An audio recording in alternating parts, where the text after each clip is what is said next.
nañ ne seen alliés ñoo ko njëkk a def pourquoi ce retard là.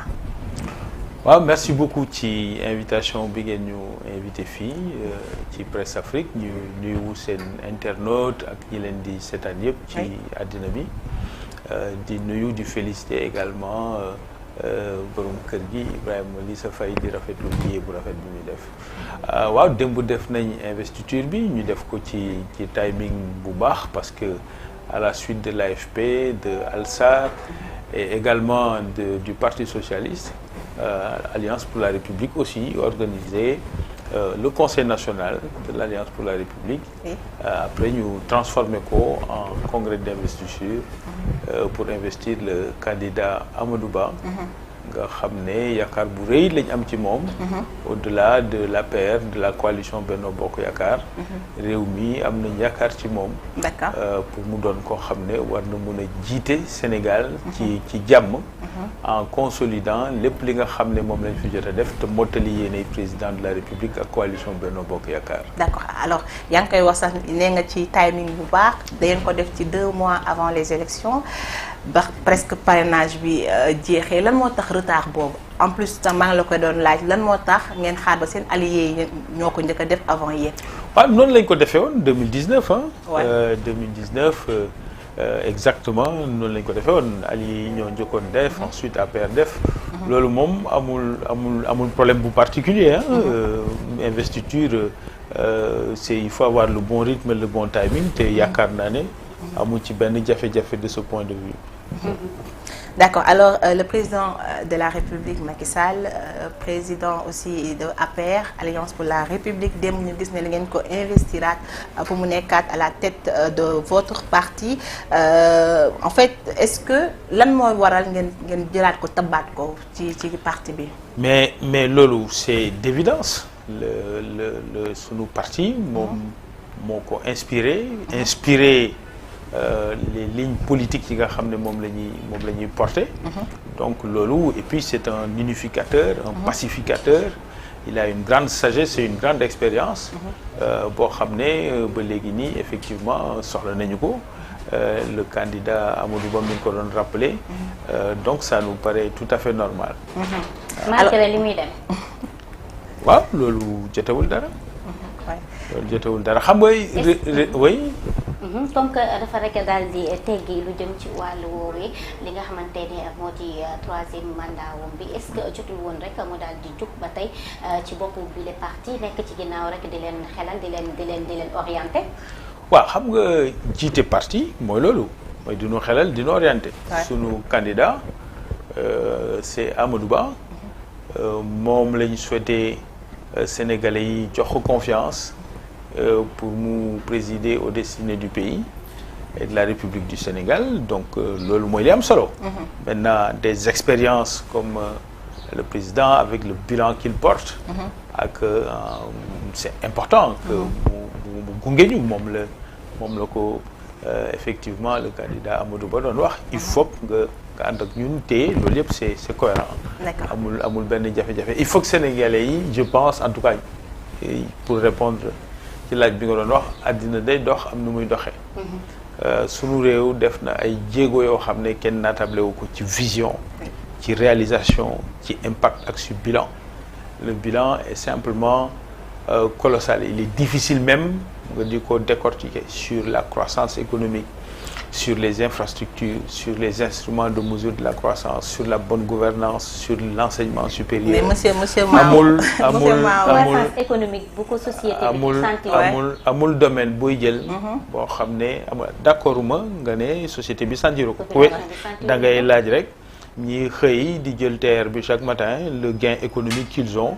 dans leur transport au quotidien parce que simplement il y a une infrastructure de dernier amul domaine booy jël. boo xam ne il y a eu un grand bond en avant. am benn rupture ci li ñu fi xamoon.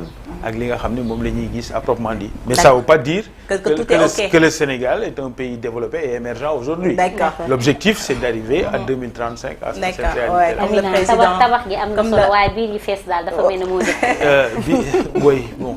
Alors comme wax nga ko sànq seen objectif 2035 la yaa ngi wax ne le bilan du président nee nga même su fekkee ne lépp yemul tamit am na lu ñu fi def loolu on n'en convient pas parce que côté infrastructure gis nañ ko mais yaa ngi waxi bonne gouvernance monsieur Diouf mais côté bonne gouvernance boobu dafa mel ni li sooxee bëri na parce que am na fi bu ñu mënee wax Cour des comptes ay rapports yu mu fi def te ba léegi gisuñu enquête bi fan la mujjee notamment affaire Covid-19 baa ngi fii te ba léegi xamuñu fan la wànnent mujjee ki gëtam alors est-ce que foofu noonu bonne gouvernance am na fa. waaw xam nga il faut pas que ñu confondre polémique. Oui. ak des faits réels. oui nit mun na am aviam ci réew mi. mais Cour des comptes bi c'est réel. waaw mu ñëw le rapport. nit mun na am aviam. ne bonne gouvernance baaxul ci réew mi am keneen ku am avis ne bonne gouvernance baax na kon il faut que mu am ko àtte de opinion yooyu. il faut que mu am instrument de mesure. instrument yooyu yenn instrument la. oui mais. il faut que mu am du rek opinion c'est-à-dire. mais de opinion mais ce sont des faits par exemple c'est un rapport qui est là et boobu benn la rek ci rapport yi. waaw non mais rapport am na fépp. toute démocratie da ngay am ay instruments de contrôle et d'audit. Oui. de la gouvernance. Oui. C'est-à-dire que di nga am Cour des comptes am IGE et cetera des rapports ça existe. Ouais. mais rapport bu exister ne signifie pas malgouvernance. mais des rapports qui épinglent. waaw bàyyi ma ñëw un rapport kay ça épingle. non je dis. ñu teg suñu tonc. des rapports yoo xam dafa épingle ay nit di wax ne ñoom dañoo salfaañe xaalis bi nga xam ne.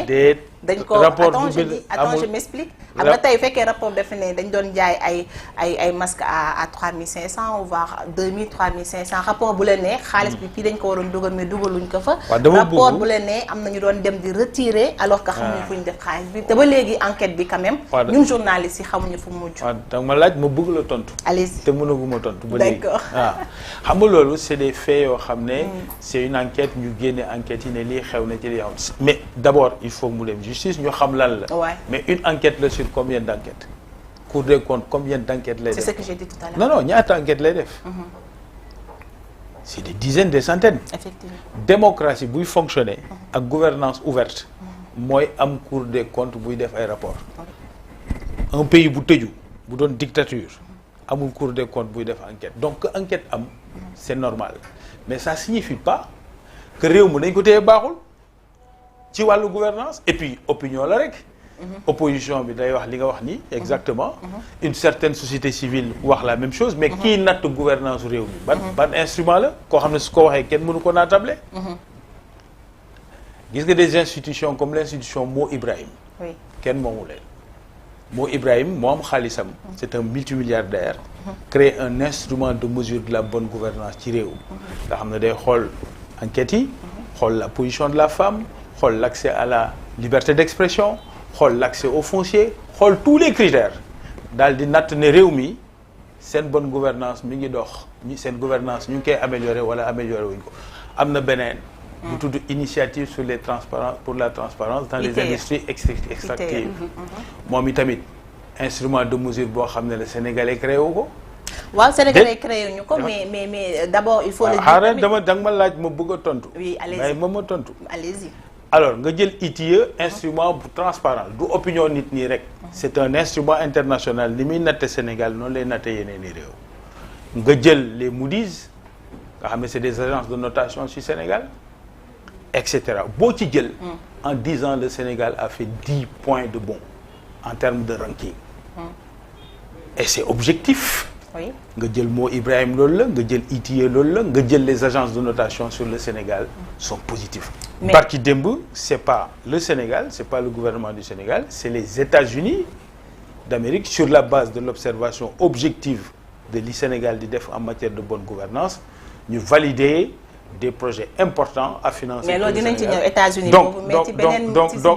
donc dama bëgg a wax rek ne nañ séparer des faits qui peuvent être vrais mais alimentés aussi par une polémique politicienne ak la réalité de l'amélioration de la gouvernance. Mais xam nga tamit ñun journalistes yi les trains qui viennent à l'heure ne nous intéressent pas, peut-être les trains qui ne viennent pas à l'heure. Mais pour revenir sur un sujet important da ngeen ma doon interpeller au début mooy notre candidat Amadou Ba un candidat responsable un candidat qui a un parcours un candidat qui a une expérience et qui rassure, et on a besoin d'hommes d'État majeurs qui rassurent. Sunu gox yi Afrique occidentale francophone dafa bëri ay jafe-jafe. Les enjeux de stabilité des États sont importants.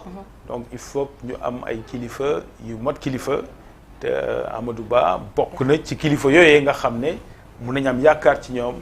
Mais Amadou Ba rassure, mais est-ce que Amadou Ba rassure par exemple yéen ñi nekk bi APR parce que quand même il faut le dire amaana les bis bi intestines ak aussi li nga xam ne mooy les hésitations du président est-ce que du loolu tamit bokk na ci li gën a retardé li nga xam ne mooy seen investiture même su fekkee ne da nga koy dëkkale ak. mais lan ngay wooyee hésitation du président. waaw parce que dañ ko waxoon ne ko yaa war a tànn. ñu dem gis ne à la fin mu ne mënul tànn. mais en fait c'est des choses qui sont là. loolu dafa laaj explication. Président de la République dafa doon kilifa bu mot kilifa.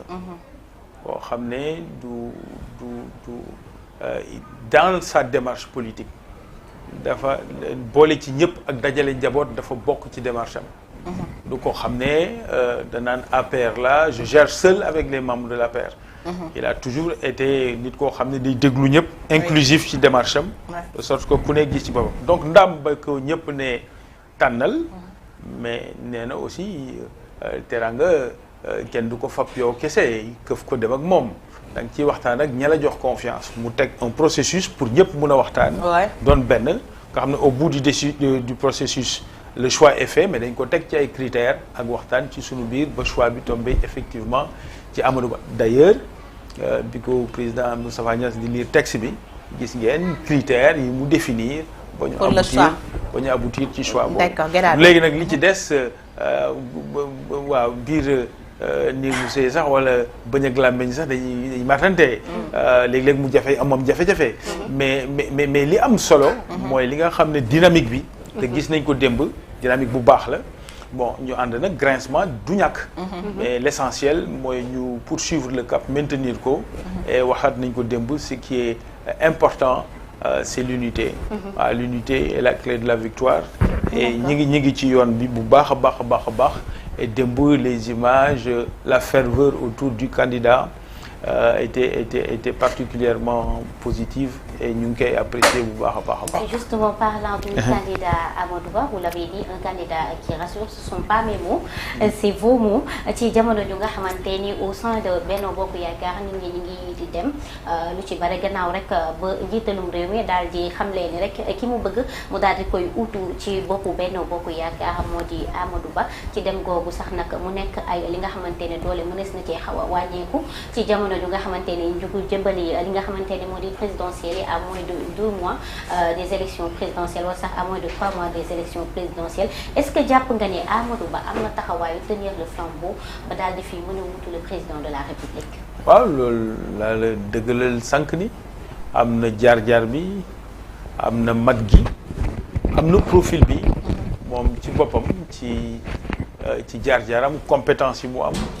et puis son tempérament doon na ko xam ne ku dal la ku mun a déglu nit ku am les épaules larges et loolu petit à petit effectivement ça s'affirme et on le voit de plus en plus parce que il y a quelques semaines ci ginnaaw dañ doon naan yënguwul léegi kenn waxatul yënguwul ndax xëy na leneen la ñuy wax mais non dafa doon aussi koo xam ne dafa am matu boppam bi ñu ko tabee bokk naa ci ñi meloon ni yéen ñi doon naan dafa war a gaaw communiquer waaye dafa doon koo xam ne dafa dal waaw la mu tontu mooy man ni ma mel noonu lay jàppe sama relation mu doon relation bu authentique du forcer les traits identité am la il a une certaine am na benn pondérance bu mu am rythme mais am authenticité du dara loo xam ne da koy forcer lu nekkul ci moom te gis nañ ko petit à petit le terrain vous voyez comment c'est occupé son discours s'imprime son style aussi nit ñi ñu ngi mais koy lan moo tax découvrir. yéen ci seen biir vous n'a en fait d'accord leen ci li nga xam ne moom mooy ñenn ñi d'accord ñu si choix boobu le président Sall def parce que ñu bëri dañu jàpp ne dafa ñëw rek daal di en fait prendre le terrain en cours nekk bokkul ci Macky 2012 raison pour laquelle ñu si bëri accepté wuñu ko. non day waaye bul waxati loolu. nit ñi suñ ko accepté wuloon kay investiture. non mais démb rek gis nañ fi ku si mel ni l'invité de la TFM j'ai oublié son nom. muy wax ne moom yëgu ko woon sax. l'ancien ministre de la. waaw loolu de la jeunesse. waaw Mbaye Niang waaw loolu mën na am nit bañ ko yëg. mais li ñu gis mooy ña ko yëg. yow nag comme wax nga ko les trains qui n'arrivent pas à l'heure moo leen di intéressé li ñu gis ñun. mooy la ferveur de la coalition nit ñi ni ñu taxawee doon benn say ci ginnaawam. maintenant nag li nit ñi war a comprendre itam mooy situation politique bi démocratie sénégalaise di dund et aussi grâce au leadership du président Sall mooy une transition politique où le président sortant n'est pas candidat. Et le nouveau candidat est le candidat de la coalition. Lui-même ne dirige pas un parti mais foofu la démocratie Sénégal tolloo. ñun nag attan nañ ko te wane nañ démb ne. am nañ épaules yi pour effectivement continuer cette grandeur de la démocratie sénégalaise et son ambition. waaw loolu nag su amee nit ñi dinañ am jafe-jafe peut-être pour xam ni ñuy taxawee. mais au bout du compte le leadership de notre parti et de la coalition prendra le dessus ndax ñun li ñu jiital. mooy réew mi. li ñu jiital mooy le projet pour le pays. et c'est cela qui est le plus important. am na solo ba tey ñuy dégg Amadou Ba di xam ne ni rek moom premier tour dina ko daal di gagné ci jamono ju nga xamante ni njiitalum réew mi naam sax nag mi ngi doon def ay éloge ci li nga xamante ni moo di doxalinam bilan waaye jàpp na ni rek c'est lu nga xamante ni dañ ko war a daal di parfaire est-ce que jàpp nga ni premier tour boobu noonu élection yi mën ngeen ko gagné. bien sûr absolument li am solo mooy la confiance du peuple sénégalais. parce que coow li mën na bëri mais li ëpp solo mooy ñu nekk ci li nga xam ne authentiquement mooy njëriñu askan wi ak préoccupation askan wi fu mu munti nekk li ci des nag mooy présence il faut nag sooy nee nañ di dem ci làmb ji di bàkku jóge ci làmb ji di bàkku ko gën. mais monsieur Diouf préoccupation askan wi bokk na ca li nga xamante ni moom mooy seen dundin. bokk na ca ndox mi courant bi. ak li nga xamante ni moom la ñuy lekk. waaw fi mu nekk nii ñëpp a ngi yuuxu rawatina ñi nga xamante ni dañuy taaba dëkk bi dafa il faut le dire. waaw nangu leen loolu. waaw moo tax nag ma ne li ëpp solo mooy connexion boobu ak askan wi waaw tabax réew. kenn du ko tabax ci fukki at réew da nga koy tabax ak ay étape par étape.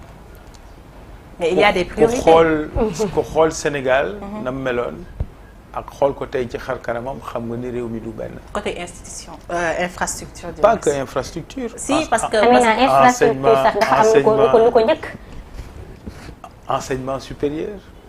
enseignement supérieur. bien sûr avec la fermeture de l'université. il y avait combien loolu polémique la rek ndax Dakar soo amee problème mu sécurité moom faw ñu tëj ko mais université yi ci réew mi. ressources yi ñu ci dugal les nouvelles filières professionnalisées yaa ngi wax infrastructure mais jël ko sur l'agriculture là où tu produis 500 000 tonnes tu as 1 700 000 tonnes cette année sur l'arachide nga jël ko également sur la diplomatie notre voisinage avec la Gambie. Le leadership du président Macky Sall à l'échelle du continent.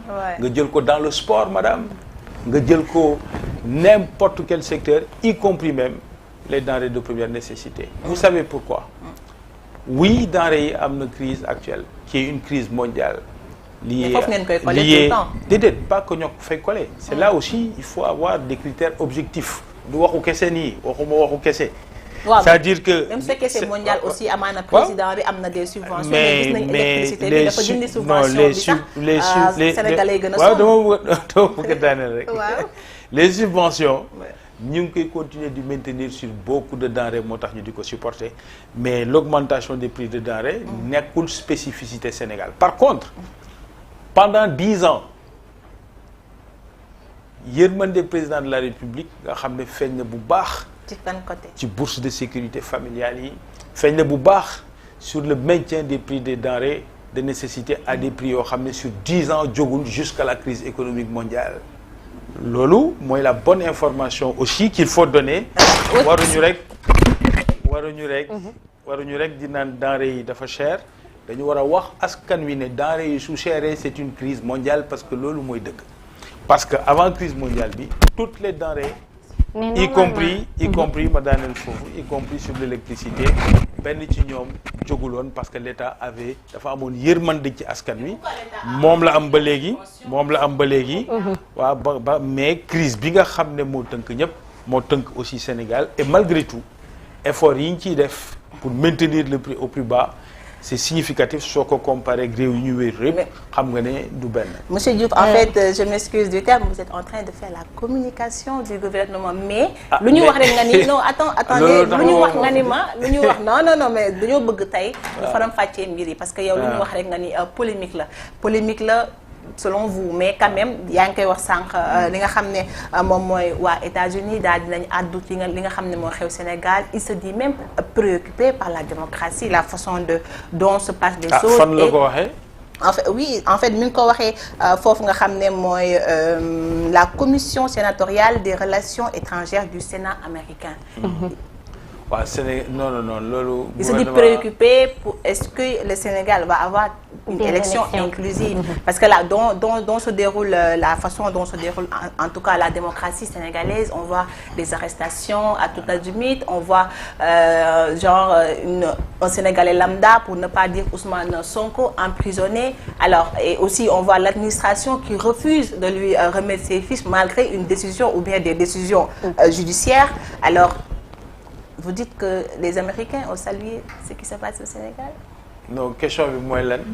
laaj bi lan la. En fait pour parler de la démocratie parce que nee nga démocratie le président a beaucoup fait pour la démocratie alors que instant bi le monde entier dit que ni suñu démocratie dafa reculer. Non monde entier waxul loolu. benn monde entier. Et pourquoi les Américains disent qu'ils sont préoccupés. Amina récemment rek am na benn rapport bu nga xamante ni daal dina fi génn Cuvitus moo ko daal di xamle. ñuy xamle ni rek lu jëm ci wàllu démocratie bu Sénégal.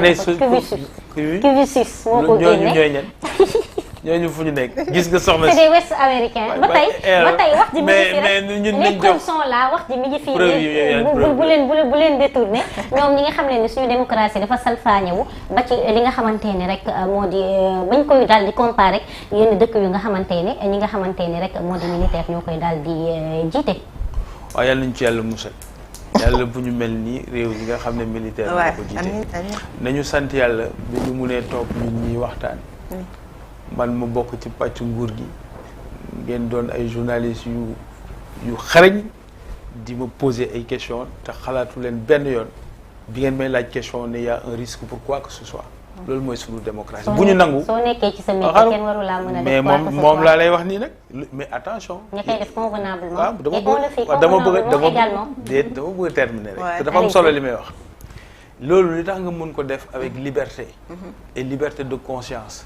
te doo ci xalaat dara loolu mooy wane ne Vinicius xamul lu mu tudd sax. Vinicius moo tax xamul réew mi te ay waxu daf lay wax ñun suñu réew mi kenn du fi jaay kenn doole kenn du fi jaay kenn fitna ndax benn. ba ci jàpp nit ci tuuti mu def wala ci benn. waaw dama bëgg daal am mbir mi pour mu nooy. faw nga di ma laaj may tontu. pour nekk ak rôle am. yow da ngay laaj man may tontu. waaw loolu mooy scénarisation même espace médiatique. chacun son rôle. léegi gannaaw nag ma laaj damay tontu.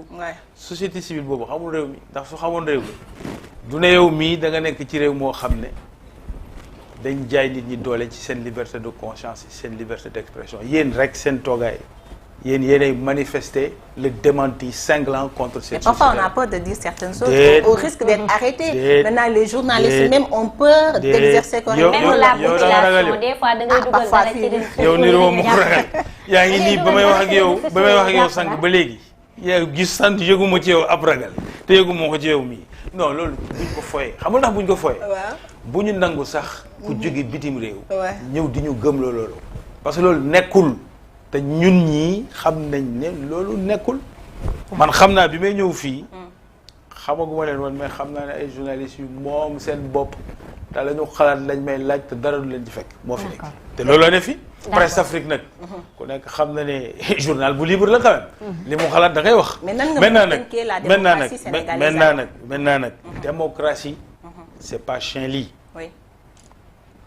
Démocratie du ku mu neex nga saaga ku la neex ku mu neex nga ne parce que journaliste nga damay xool soxna si bind ci moom lu ma neex loo xam ne teguma ko ci dëgg aw ma benn preuve aw ma rien de ce que je dis mënuma ko firnde. Démocratie ne signifie pas destruction de biens privés. Démocratie signifie wul nga fekk nit ak butikam ak këram taal otoom taal këram. Démocratie signifie wul taal ab bus nit di ci dee. Démocratie signifie wul appel à l'insurrection. Démocratie signifie wul benn leader politique ñëw taxaw ne woy di Sénégal am na diamant kii moo koy exploité non. mais démocratie suñu buggee dama bëgg a daaneel foofu rek. Oui. suñu buggee suñu liberté bi ñu am nga xam ne moo ñu utalee ak ñu bëri ci réew yi ñu wër.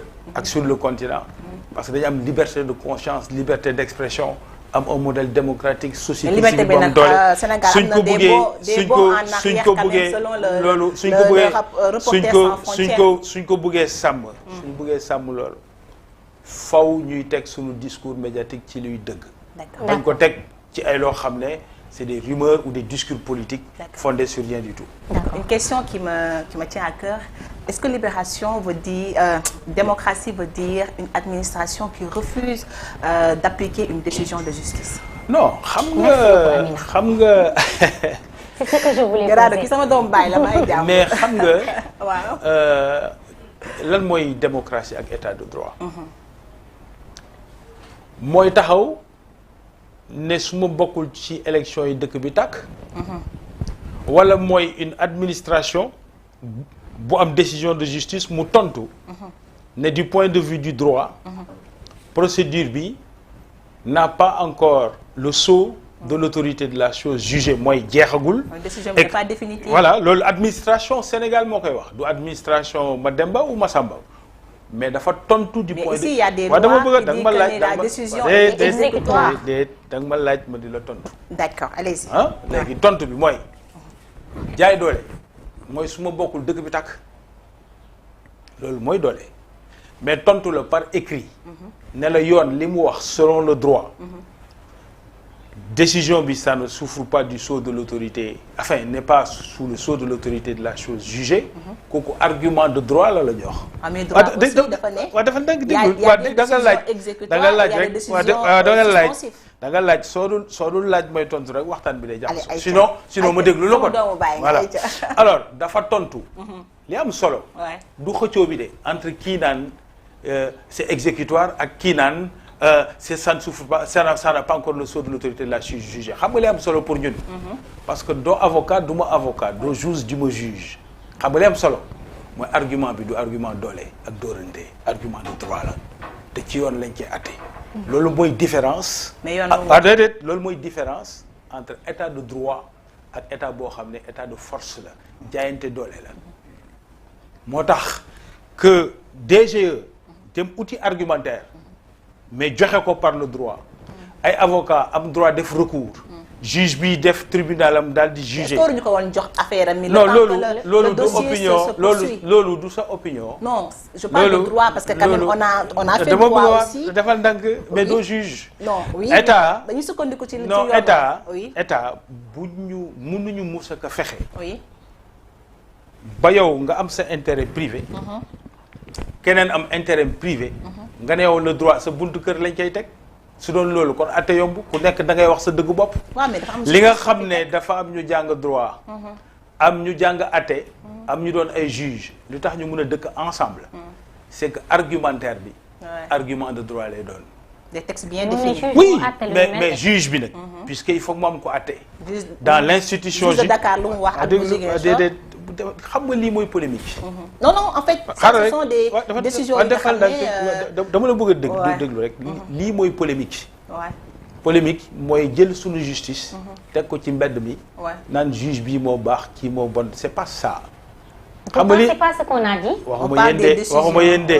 non il parle des polémiques. voilà nous moo tax ñu bëgg nag. waaw mais moo tax may ma leeral soo ma mayul ma tontu rek. leeral bi day jafe. d'accord.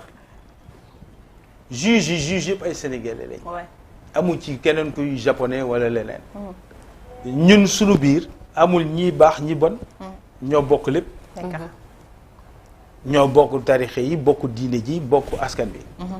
li am mooy institution judiciaire bi mi ngi dox ndax su amee ay juges yu mun a favorable à tel et tel autre mu favorable à l'autre te ku nekk say avocat am sañ-sañu def recours ñu di la déglu loolu mooy institution judiciaire bi ñu doon daan ay juges yu Macky Sall lañ teguñ ko ci dëgg et tant que ñu ngi am nag des institutions qui fonctionnent de cette nature loolu mooy sunu est-ce que jàpp nga ni administration li ñu def nii ñoom ci dëgg lañ ko teg loolu mooy sunu modèle démocratique est-ce que jàpp nga ni administration loolu de refuser de donner à Ousmane Sonko mais pour lan nga bëgg man wala yow ñuy jox dëgg wala bañ a jox dëgg kii jox dëgg kay parce qu'il y a une ordonnance bi nga xam ne am na ko parce que y a des décisions yi nga xam ne dafay nekkul yaa ma neex juste mais ce sont des décisions rendues. Man j'ai vu une décision du juge. Ouais. DGE bi lim la tontu lu tax nga bëgg ko bañal. parce que DGE dafa ne gisul turam ci liste si fiche. DGE direction générale des élections. oui waaw moom dafa ne gisul turam ci fiche. waaw léegi lu tax loolu doyu la. waaw parce que non du question. daf la doyul non non. lan moo war a tax ñu dindi turam te ñu waxoon daal di koy delloo. c'est pas sama xalaat qui compte mais ce que je dis mooy yoon li mu fi tëral mooy. quand mais kan mooy wax yoon. c'est la justice qui est là. waaw léegi bàyyi justice la wax yoon ni jox leen ko delloo leen ko ci liste yi. mais on dit que ni décision boobu c'est exécutoire on doit le faire. on dit on mooy. non c'est pas de droit def na yoon de. non j'ai pas de droit là waaye ca doxalin ba moo des. ci nangu lu ni mel def lu ni mel wala bañ a nangu def lu ni mel looloo des. dama ne ñaari yëf daal moo mën a nekk. waaw. ou yoon mooy wax nit ñi di wax ci yoon. ou mu doon jaayante doole. li ma jàpp ne mooy jaayante doole. mais lii nag loo ko tuddee waaw soo ma dégluwul jarul waxtaan. ah noo ko tuddee soo ma dégluwul ma tontu. jarul waxtaan. ñaar moo mun a nekk. ou ñu jaayante doole. ou ñu teg argument bi ci droit. ci droit li ma gis DGE tontu. waaw droit argument de droit la léegi. waaw man du ma avocat. d'accord du ma juge. nañ bàyyi ñooy juge. argument de droit ak ña nga xam ne ñooy avocat ñu àtte. d'accord ñu avancer un peu parce que dafa mel ni sama doog baay bi moom mooy loolu. alors ñu wax tuuti tamit ñu ñëwaat ci les députés et les sénateurs américains. ñu ne dañoo xaw a tiit ci Sénégal du am. benn sénateur américain waxul loolu. si non mais est-ce que jàpp nga ni Sénégal. l'argument du gouvernement américain bi ñu gis démb. waaw mooy le fait qu'il salue le Sénégal comme état de droit, comme une démocratie qui se consolide et qui donne même une opportunité pour les États-Unis de financer des projets. Non, gisuma loolu. Mais est-ce que jàpp nga ni selon vous que instant bi Sénégal. mais nee naa la yéen ñii. waaw. vous êtes la manifestation vivante de sunu modèle de démocratie. ndax yow man yëguma ci yow tiit yëguma ci yow ragal li nga xalaat yaa ngi ma koy wax. donc loolu nag moo am solo. ak ku def ku def et pourtant des fois dañuy gis nga yéen li nga xamante ni posté nañ ko gis nga ma sœur ci wàllu li nga xamante ni gis nga ma sœur da ngeen a am jaxase dëkk bi. gis nga ma sœur da ngeen a am responsabilité bu rëy ci réew. nous sommes le 4e pouvoir. wàccuñu ci nag. Alors, on dit 4e pouvoir ou le contre-pouvoir. Ça dépend de comment regard bi ñu cee gis. D'accord. Mais da ngeen a am rôle bu rëy. wàccuñu ci man gëwuma ne man. ci li may gis parce que ñu ngi ci société bi maa ngi ak ay sœurs ay jarbaat. des neveux qui sont dans les réseaux sociaux au quotidien. gëwuma ne ku publier xalaatam ci réseaux sociaux yi ñu woo la. ku def loo war a def ci réseaux sociaux yi dañ la war a woo. parce que les réseaux sociaux nekkul. waaw ma daaneel tuuti waaw. les réseaux sociaux. nekkul zone boo xam ne amul yoon lu neex waay def. man de gisaguma ni sama jarbat et Dieu sait que dans nos familles ñun ñëpp ñoo bokk ah. ñëpp bokk sax quand da ngay dugg benn kër ñii far fii ñii far fii ñii far fële. mais comment vous pouvez li xew ci seen kër yi. moo xew ci këru ñëpp. mais comment et pourtant gisuma man ku joxe avem sur le président Macky Sall, Amadou Ba ou moi-même ou quelqu'un d'autre. Mais par contre, atteinte à la sécurité, atteinte à la réputation de quelqu'un et à son honneur. di saaga ay nit. wala nga wax lu waxul mais état dafa war a daw sa kaw. et de ce point de vue ñun ñii sax duñ ko nangu. voilà loolu amul ñun ñii waaw loolu nag moo am ci réseaux sociaux yi li ngay wax mais am na ñu si bëri tamit dañuy joxe mais dañ leen di ban exemple nga am. bëri na fii tey malheureusement le jeune là qui est décédé en voulant regagner l'Europe tey dafa génnoon quand même di wax ne dafa am ay intimidation muy j'ai oublié le nom le jeune qui était. non mais da nga ne bëri na ay ñoo xam ne seen Papito Kara da nga ne bëri na ñoo xam intimidation yu mu doon dund raison pour laquelle ci seen expression liberté d'expression ci lañ leen jàpp. waaw su dee bëri na jox ma ci exemple. ah mais bëri na kii monsieur Diouf parce que tey journalistes yi fii tey déjà journalistes yu bëri fii sànq maa ngi koy wax sa chargé de com naan kan journalistes yu bëri sont traqués tey. yow tu es traqué. non pas man non man tojuma fenn amaana journalistes yi nga xam ne.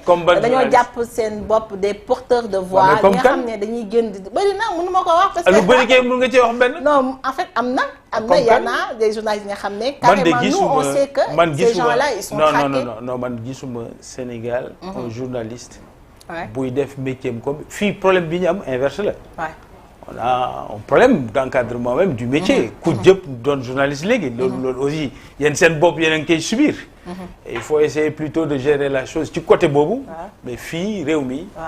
gaw mu ne problème mu liberté d'expression am na fi. mais tey gis nañ ñu si bëri ku si mel ni je dirais. mais li tey jàpp nañ ko fi am na benn journaliste bu nekkoon Sénégal boo xam ne yow sa bopp waroon na Abdou Khare gis nañ ko fi Pape Alé Niang jàppoon nañ ko fi dans l'exercice de son métier alors que am na fi benn page bu tudd Anita Diop day wax lu ko neex day génne sax des images exclusives te moom kenn mësu koo dégg ne moom ñu ngi koy traqué. Pape Alé Niang c'est un militant politique. waaw léegi yow sa bopp yow. fii ñu toog nii di waxtaan. yooyu incarner la liberté de la presse. parce que tu es libre tu me poses toutes les questions te amoo benn barrière. wala tu n'es pas libre. si voilà kon kay coow loolu jeex na yow da ngay xëy di tiit sooy liggéey si ñeme woo def sa liggéey. non mais du nga xamante ne ñemetuñ koo wax ci ñemetuñ koo teg ci table mais am na loo xam ne waratuñ koo ñeme wax sax. en tout cas am na loo xam ne ci réew mi ci wàllu liberté d'expression. pour protéger même la liberté d'expression loolu waratuñ ko nangu. en tout cas daal lu jëm ci wàllu liberté au Sénégal daal salfaañe nañ ko ba ci li nga xamante loolu moo gën a élémentaire rek nekk liberté wu daal di manifester fi mu nekk nii dañ ko daal di ndar képp. loolu suñu démocratie moom war nañ ko xoolaat bu baax. loolu sa avis la suñu taxawaay sa opinion la. et plusieurs Sénégalais aussi. waaw loolu nag opinion la. waaw journaliste bu joxe opinion loolu leneen la. et le commentaire loolu je le constate. le commentaire est libre. waaw loolu moom amul. l'information est sacrée et le commentaire est libre. alors ñu gis ne opinion moom grawul ku nekk mu. alors ñu gis ne xale yu bëri ñu ngi génn Sénégal di daw di dem Espagne au péril de leur vie. ban responsabilité la ci état am. xam nga état dafa am responsabilité sur tous les phénomènes qui existent dans la société. Et naturellement sur. L'immigration bi ñu wooyee irrégulière am na ci responsabilité de premier plan waaw mais nag première réponse yi ma dégg ñuy wax d'habitude mooy rapidement les politiques d'emploi du pays depuis 10 ans 20 ans ont échoué donc moo tax xale yi di génn l'État est de toute façon responsable loolu mënuñ ci nekk di ko natable d'une façon ou d'une autre mais si on regarde plus loin maintenant xool profil u ñuy dem xool les motivations yi nga xam ne ñoom seen bopp ils l'expriment. On peut quand même enrichir réflexion bi de nouveaux apports. Par exemple, si au-delà de l'immigration irrégulière, il y a même l'immigration régulière, où les gens par la voie du transport aérien. ñu ngi jël avion di dem en bonne et due forme. avec des budgets yoo xam ne pour nga voyager c'est entre 4 et 7 millions. D'accord. Donc ñooñu quand même ils ont un capital. Autre chose mooy quand même le pays comme on l'a dit n'est pas encore un pays développé personne n'a dit qu'au Sénégal. Est-ce que le président dafa laaj ci employabilité de la jeunesse. waaw mooy soo dégloo li ma njëkk a wax. waaw tontu bi mi ngi foofu. waaw léegi suñu aller plus loin nag. waaw nañu xool exactement comme on a dit réew mi nekkaguñu dans le plein emploi suñ fa nekkoon ñu xam ko. nekkaguñu ci su ma mënee tontu rek sinon ma déglu la ba nga poser question yëpp. après ma tontu benn yoon. non allez-y. c'est bon non foog ma lay relancer aussi. ouais, vas-y. ayca. waaw donc le puisque nekkaguñ ci plein emploi. effectivement il faut que ñu toog ci réew mi poursuivre les efforts. D'accord. man gëm naa ne réew mi mun nañ fi juddoo.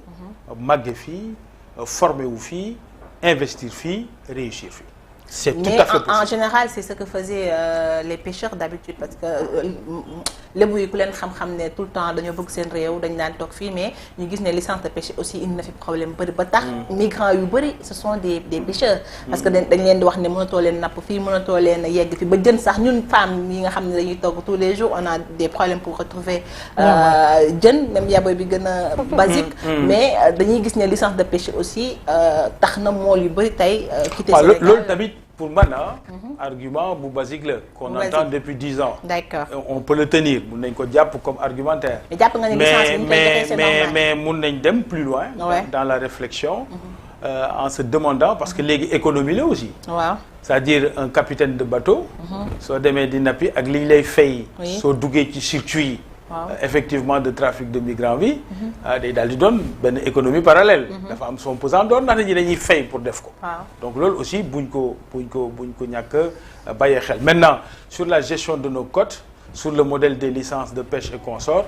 Bon, moi je pense qu'il faut en tout cas avoir un modèle de préservation de l'écosystème. Ouais. Parce que population sénégalaise dafa yokk aussi. D'accord.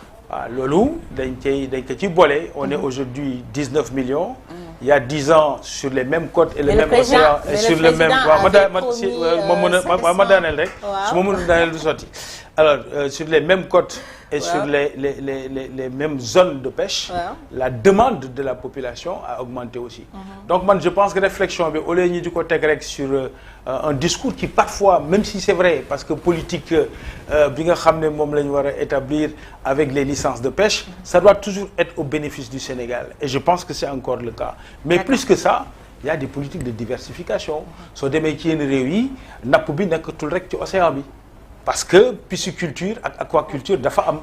mais récemment sax ñuy lekk yu bëri sax. dañ koy ak bassin yi lay jógee donc il faut que waaw loolu nag liy tere ñu mun a am réflexion yu positive yooyu mooy toujours les dynamiques politiciennes. mais parfois où les questions sont simplifiées. C'est-à-dire dañ la naan rek simplement joxe nañ géeju dëkk bi jox nañ ko gan yi moo tax dëkk bi amatul jën. mais parfois ce sont des faits. non il y a toujours non pour me terminer.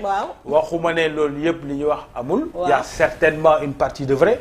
mais lii doon loo xam ne lu responsable la. mooy am une pensée économique sociale anthropologique globale ci mbir mi. nga xam ne da nga naan y a la population qui augmente aussi. la demande est plus forte. et les modèles de ni ñu koy woowee sax parce qu'il faut qu'il y ait des pauses écologiques dans certaines zones d'océan dañu naan bu leen dem fii bu leen dem fële. Peut-être qu'il faut développer justement l'aquaculture, la pisciculture. nga xam ne ñu am d'autres sources quoi. Donc wax ji il faut que ñu réussir di ko génnee ci parparloo. mooy ñi ñoo wax dëgg ñi waxuñ dëgg parce que loolu. mais tamit loolu dama bëgg a daaneel foofu dama bëgg a daaneel foofu wax ji soo ko bëggee lal rek ci sujet bi mu nekk bu mu munti doon ci ñii ñoo wax dëgg ñii waxuñ dëgg amoon naa rakk ju baax ndeysaan bu ma doon naan la vérité est toujours au milieu et il nous appartient aux professionnels de communication et des médias de clarifier ça parce que dëgg moom du nekk mukk benn pàcc. ci digg bi lay nekk beneen inquiétude bi nga xam ne sénégalais yëpp instant bi ñëpp moom la ñuy xaar mooy affaire Sonko bi bañ ne bon peut-être ba tribunal de Dakar joxe sa décision automatiquement on a vu des avocats de l'État dire que dinañ pourvoir en cassation et gis nañ ne délai bi c'était 10 jours 8 voire 10 jours et bu fekkee ne 8 voire 10 jours. madame lii le 24 lay jeex. li ngay wax nii. lan moo tax lan moo tax état defagul xam nga sama avis lan la ci. waaw. on est en train de casser le métier.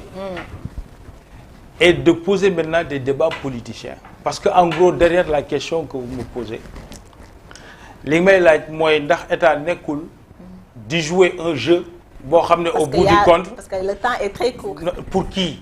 Pas pour vous. Non, pour le Sénégalais lambda, à savoir pas pour Ousmane vous. Sonko. Vous n'avez pas amoo légitimité parler au nom du Sénégal lambda. En fait, attendez, je parle pas au nom de. En fait, je dis que. Alors, au nom de qui vous parlez? Je m'explique. En fait, les dépôts de dossier. Attends, mais avant les dépôts de dossier, c'est du 11 au 26. Pour tous les Sénégalais. Voilà.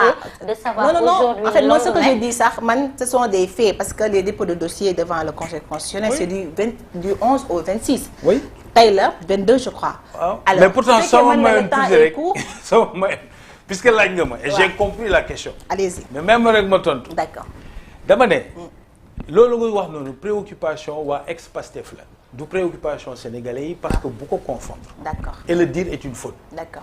Deuxièmement waaw bàyyi ma ñëw waaw mais bàyyi ma ñëw deuxièmement. waaw.